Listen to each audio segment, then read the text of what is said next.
Bonjour, bonsoir, chers amis auditeurs, chers frères et sœurs. Je suis un serviteur de Yahushua Mashiach, notre Créateur, celui qui a fait les cieux et la terre, celui qui est mort et qui est ressuscité. Voilà. Le seul elle qui est mort et qui est ressuscité. Les autres sont restés dans la tombe. Voilà, donc je suis un serviteur donc, de Yahushua Mashiach et je vous salue dans le beau nom de Yahushua Mashiach. Je voudrais vous parler d'un sujet qui, qui, euh, qui m'interpelle. C'est le doigt de Yahushua. Le doigt de Yahushua. On va développer ça ensemble. Avant tout, nous remettons donc je vous invite à remettre ce moment entre les mains de Yahushua Mashiach. Alléluia. Ô Père d'amour, Yahushua Mashiach, que ton nom soit béni. Merci pour, Père, ton œuvre qui est parfaite. Ô Yahushua Mashiach, tu as ton doigt sur tes enfants, Père. Tu pointes le doigt sur tes enfants, Père. Alléluia. Tu pointes le doigt sur tes enfants, Yahushua Mashiach. Alléluia, Père. Et ce soir, Père, nous voulons parler du doigt de Yahushua Mashiach. Alléluia.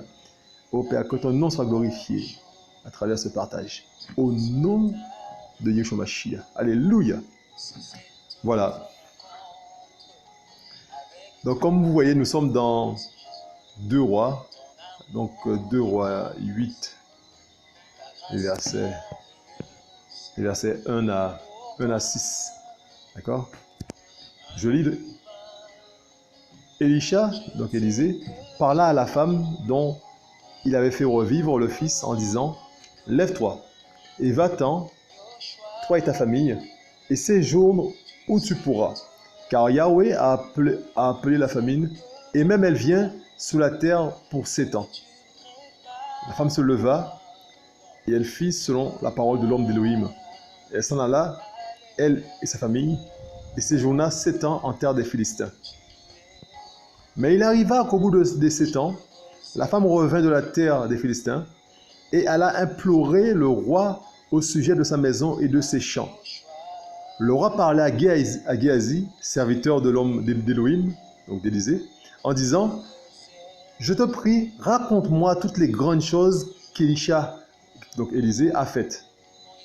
Et il arriva que, comme il racontait au roi comment Élisha avait rendu la vie à un mort, la femme dont il avait fait revivre le fils vint implorer le roi au sujet de sa maison et de ses champs. Géasi dit: roi, mon seigneur, voici la femme et voici son fils à qui il a rendu la vie. Alors le roi interrogea la femme et elle lui raconta ce qui s'était passé.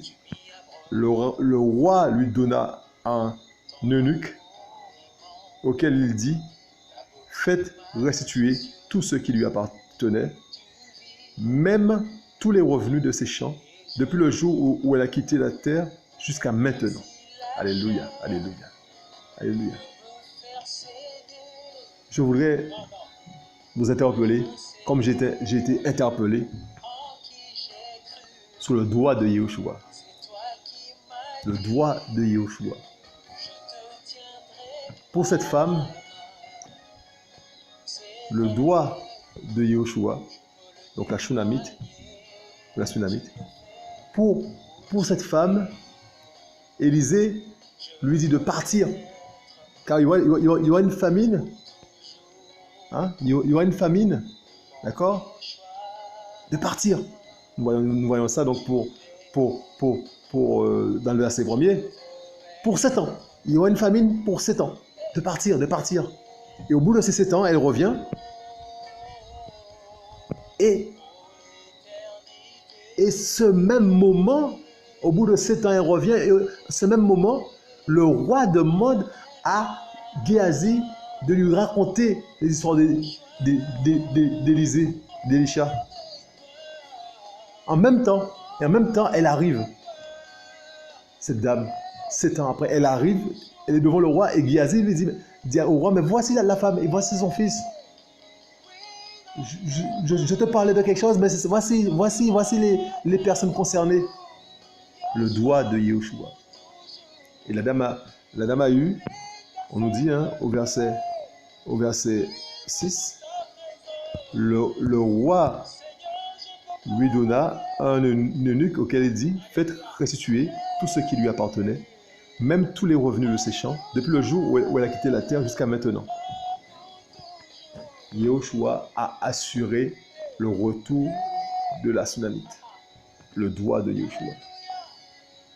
Au temps voulu, les choses se passent comme il veut, comme il a décidé. Et ça ne se passe pas autrement. Les portes s'ouvrent quand lui, il ouvre une porte. Le doigt de Yahushua. Je voudrais qu'on vous interpelle aujourd'hui sur ce message-là. Et donc, dès que tu es un disciple de Yahushua, tu peux être dans des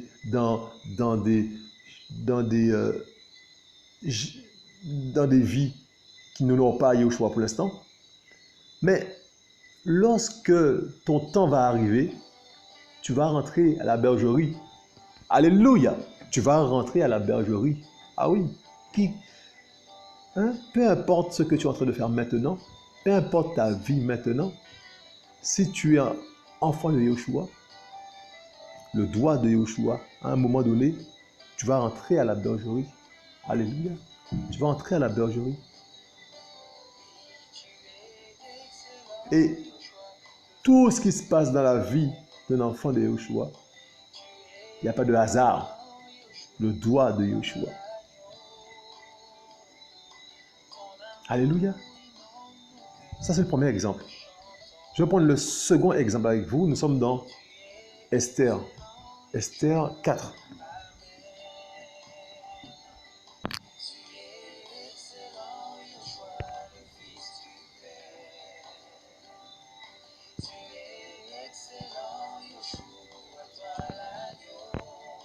Esther 4, versets 1 à 14. Or, quand Mardoché ou Mardoché eut appris tout ce qui avait été fait, il déchira ses vêtements et se couvrit d'un sac et de cendres. Puis il alla au milieu de la ville en poussant avec force des cris amers et se rendit jusqu'à la porte du roi, car il était interdit d'entrer dans le palais du roi revêtu de sac. Dans chaque province, dans les lieux où la parole du roi et son ordonnance parvinrent, il y eut une grande désolation parmi les Juifs. Ils jeûnaient, pleuraient, poussaient des gémissements, et beaucoup se couchaient sur le sac et la cendre. Les servantes d'Esther et ses eunuques vinrent lui raconter ces choses, et la reine fut très peinée. Elle envoya des vêtements à Mardoché pour le couvrir et lui faire ôter son sac, mais il ne les prit pas. Alors Esther appela Hathach, l'un des eunuques que le roi avait établi pour la servir, et elle le chargea de demander à Mardoché ce qui s'était passé et pourquoi il agissait ainsi. Hathach sortit vers Mardoché sur la place de la ville, devant la porte du roi. Mardoché lui raconta tout ce qui lui était arrivé et la somme d'argent que Haman avait promis de payer comptant au trésor du roi pour la destruction des Juifs. Il lui donna une copie de l'ordonnance qui avait été mise par écrit et qui avait été publiée dans Suse en vue de les exterminer, afin qu'il la montre à Esther et lui fasse tout connaître, en la chargeant d'entrer chez le roi pour lui demander grâce et lui faire une requête en faveur de son peuple. Ainsi, Hathach vint et rapporta à Esther les paroles de Mardoché.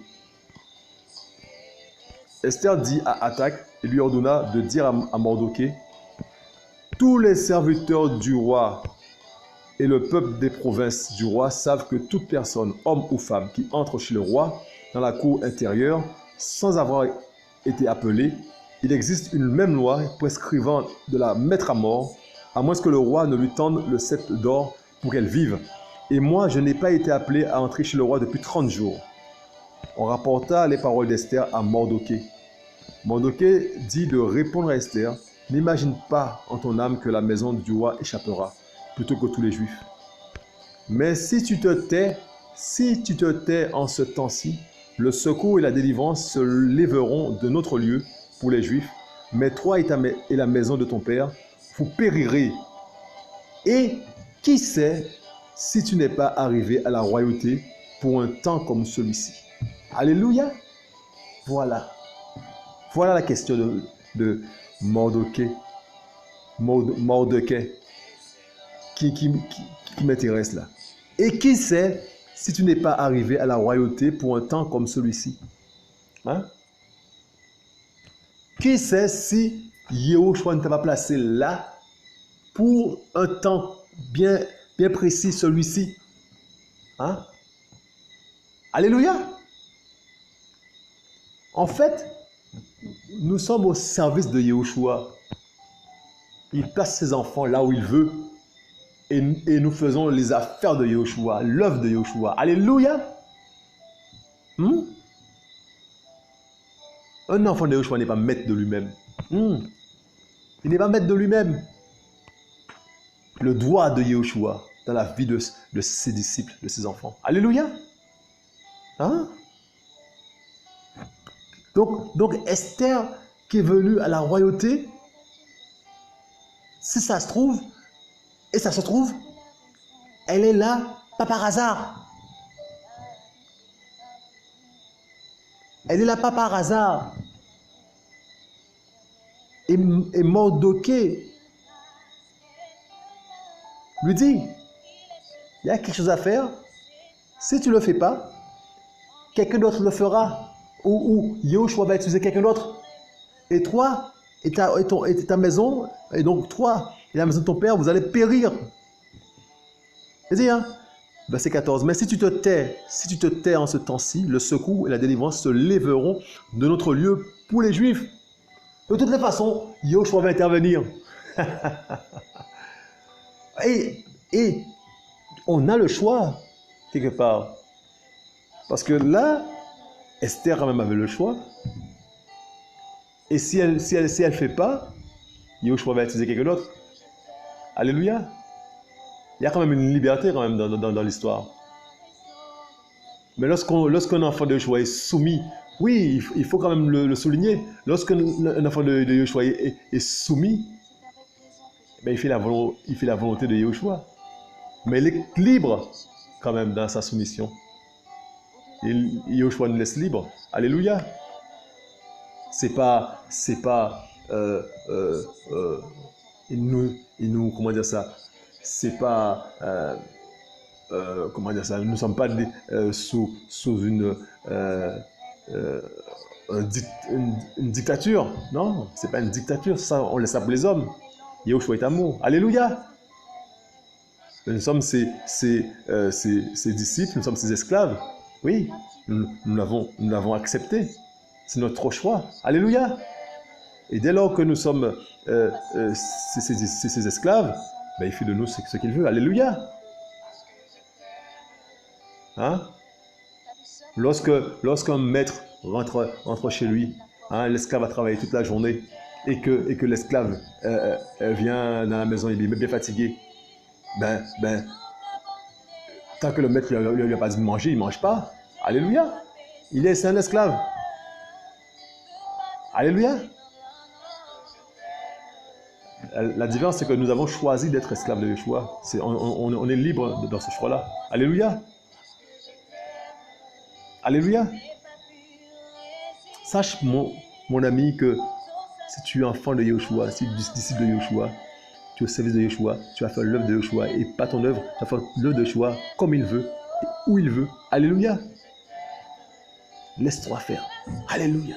Alléluia. Et pour finir, je vais prendre un exemple qui est terrible.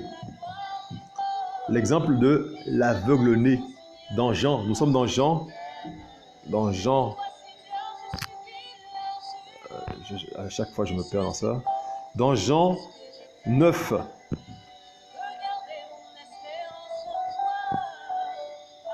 Jean 9, versets 1 à 38. On va lire un peu. Hein. Jean 9, j'ai dit. Alléluia. Voilà. Et en passant, je vais lire vite. Et en passant, il vit un homme aveugle de naissance. Ses disciples l'interrogèrent en disant, Rabbi, qui a péché?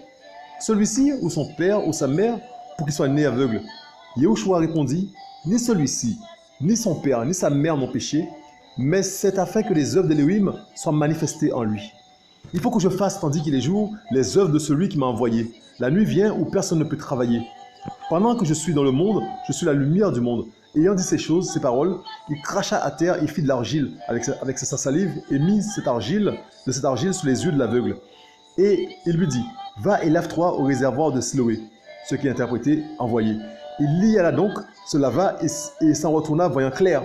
Les voisins donc et ceux qui le voyaient auparavant lorsqu'il était aveugle disaient, n'est-ce pas celui qui était assis et qui demandait l'aumône? Les uns disaient, c'est lui. D'autres disaient, c'est quelqu'un qui lui ressemble. Mais lui-même disait, c'est moi. Il lui disait, donc, comment tes yeux ont-ils été ouverts? Il répondit et dit, l'homme qu'on appelle Yahushua a fait de l'argile et m'a oint les yeux. Et m'a dit, va au réservoir de Siloé et lave-toi. J'y suis allé, je me suis lavé et j'ai recouvré la vue. Alors ils lui dirent, où est-il celui-là? Il dit, je ne sais pas. Ils les amenèrent aux pharisiens, celui qui auparavant avait été aveugle. Or, c'est un jour de Shabbat que Yahushua avait fait de l'argile et lui avait ouvert les yeux. Alors les pharisiens lui demandèrent de nouveau comment il avait recouvré la vue. Et il leur dit, il a mis de l'argile sous mes yeux, je me suis lavé et je vois. Alors certains des pharisiens disaient, cet homme n'est pas d'Élohim, parce qu'il n'observe pas le Shabbat. D'autres disaient, comment un homme pécheur peut-il produire de tels signes? Et il y avait division parmi eux.